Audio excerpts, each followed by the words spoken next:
Kur falimenton një bank, ti humbet pasurinë, por jo borxhin. Sepse bankat futen në kriza që ti të humbasësh të ardhurat, por të ngelesh borxh dy fish. Ke banka e re që e blen, se ajo blen vetëm pjesën tënde, por nuk të jep më ty atë që humbe.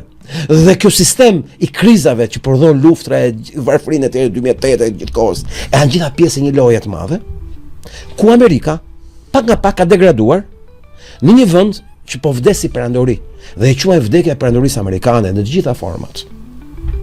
Dhe Trumpi, në 2016 kur erdhi, zori sloganin Make America Great Again për të ringjallur atë që po vdes.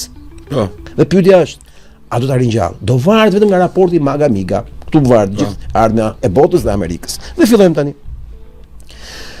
Duke pasur një Amerikë që po shkon të dekadencës, morale nga ideologët dhe kontrolli moral i ideologjisë transigjenore dhe liberale kundër çdo lloji koncepti krishter, konceptit komb dhe familje etj, duke menduar gjithmonë që Amerika u themelua nga protestantët anglez, më pas gjerman e tjerë, po protestant, pastaj erdhën katolikët, e më vonë erdhën muslimanët edhe kinesët etj, budistët etj.